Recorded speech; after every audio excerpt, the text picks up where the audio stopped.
गौतम रत्ना जी हमारे बीच में आए हुए हैं, मैं उनका धन्यवाद करता हूं। सभी साथियों को मेरा जय भीम, जय भारत, जय संविधान। मैं भाषण नहीं देता हूं, मैं काम की बात ज्यादा करता हूं और आपसे कुछ सवाल बड़े टेढ़े भी करता हूं, कई लोगों को तकलीफ हो सकती है।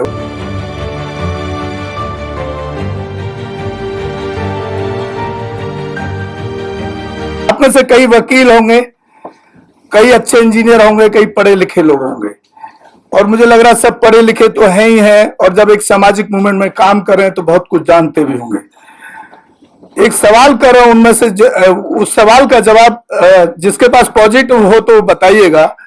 आज तक किसी ने किसी एट्रोसिटी के अंदर किसी एसएचओ को, किसी एसएसपी को, किसी डीएम को कॉल किया है न्याय दिलवाने के लिए? आप संगठन चला रहे हैं, ऑर्गेनाइजेशन चला रहे हैं, समाज के मुद्दों पर बहुजनों की बात कर रहे हैं। जो बहुजन समाज पर अत्याचार होता है, हमारी बहन बेटियों पर अत्याचार होता है जाति सूचक शब्दों के रूप में, अत्याचार होता है घोड़ी पर ना चढ़ने देने का, अत्याचार होता है मूंछों पे न रखें। आप में से कितने लोग ऐसे जिसमें से किसी ने आज तक किसी अफसर को न्याय दिलाने के लिए बात की हो? ये मैं जानना चाहता हूं। बहुत बहुत धन्यवाद, लेकिन संख्या मुझे लगता है बहुत कम है क्योंकि जो मीटिंग में सभी पढ़े लिखे लोग हैं, व्यक्ति हैं। मैं आपको जानकारी के लिए आपके बीच में लंबी चौड़ी, क्योंकि साहब आपने 3 मिनट का टाइम दिया तो 1 मिनट एक्स्ट्रा ले लूंगा।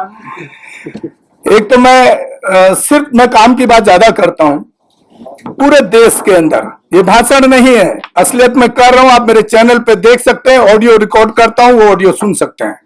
जो भी अगर कोई जवाबदेही अगर मेरे ऊपर थोपना चाहता है, जवाब चाहिए तो मैं जवाब देने के लिए तैयार हूं, उसको प्रैक्टिकल रूप में दिखाने के लिए भी तैयार हूं। पूरे देश के अंदर किसी भी स्टेट के अंदर बहुजन समाज की बहन बेटी या बहुजन समाज के एससी एसटी ओबीसी माइनॉरिटी के ऊपर कोई भी अत्याचार हो, आप मेरे नंबर पे कॉल करें। उसी टाइम वहां का एसएसपी, चाहे डीएम हो, चाहे एसएसपी हो, चाहे एसपी हो, चाहे सीओ हो, मेरे एक फोन के बाद इसी आरएसएस कथित सरकार के अंदर कार्रवाई क्यों करता है? उसका जीना हराम कर देता है अकेला आदमी। साहब ने बोला, एक बार ऑफिस में हम बैठे, 2-3 घंटे की मीटिंग हुई, कि बोले आप हमारे संगठन से जुड़ जाओ। मैं साहब संगठन से जुड़ के गुलाम नहीं बनना चाहता हूं। बैसपा में सन 84 से लगातार काम किया। एक रेप केस के अंदर, उस रेप केस को हैंडल करने में, एफआईआर कराने के अंदर और उसका मेडिकल कराने के अंदर मुझे 1.5 महीना लगा। वहां पर एक नेता जाकर के बैसपा की कहती है 6 लाख लेकर के केस वापस ले लो। मैं साहब मैं किसी संगठन में मैं काम नहीं करना चाहता, अपने दम पे करता हूं, अकेले कर रहा हूं और कहीं से कोई आर्थिक सहयोग भी नहीं कर रहा है। ये भी मैं आपके सामने बोलूं, अपने जेब से पैसा लगा करके। और आज तक और जी न्यूज के लेवल का बड़ा स्टूडियो पूरे बहुजन समाज के एक आदमी के पास है, तो गौतम रत्ना के पास है। 24 आवर समाज के लिए उसको लगा रखा है। कहीं की भी कोई भी किसी तरह की किसी की घटना हो, ये जरूर आप मेरे नंबर पर फोन करें और उस अफसर का ऑडियो रिकॉर्ड करता हूं कि कल को मुकर ना जाए। लेकिन उसमें कुछ शर्तें भी हैं मेरी। जिस परिवार के साथ अत्याचार हुआ है वो परिवार मेरे से डायरेक्ट बात करना चाहिए। उसमें बीच में दलाली होते भी मैंने देखा है।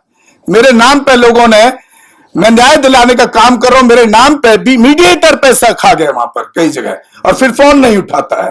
तो जब तक परिवार डायरेक्ट मेरे टच में नहीं आएगा तब तक मैं उस पर काम नहीं कर सकता हूं, क्योंकि संविधान को इतना तो जान ही चुका हूं कि जिस दिन मैं इस तरह से परिवार के बिना बयान लिए अगर काम करने लगा तो उसी दिन मुझे किसी भी केस के अंदर मुझे ही ठोक करके जेल भेज देगी आरएसएस सरकार। पीछे लगी हुई है।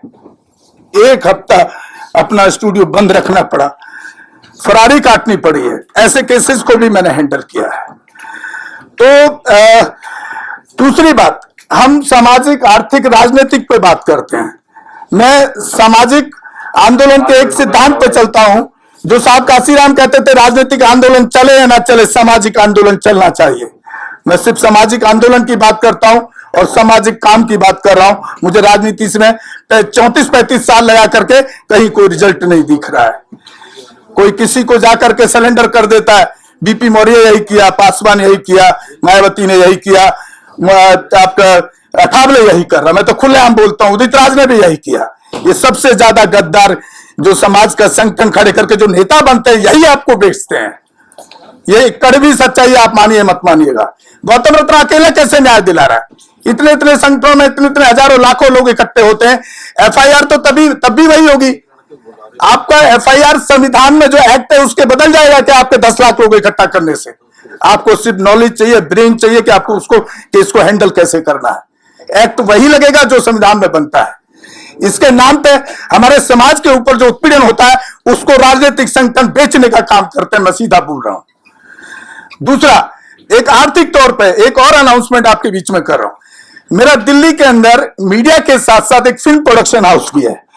बहुजन समाज का कोई भी बच्चा, चाहे युवा हो, युवती हो, चाहे एजिड हो, रिटायर में हो, चाहे बच्चा हो कोई भी छोटा, उसको free of cost Gautam Ratna film line का ए से लेकर के जेड तक सारी चीज फ्री ऑफ कॉस्ट सिखाने को तैयार है।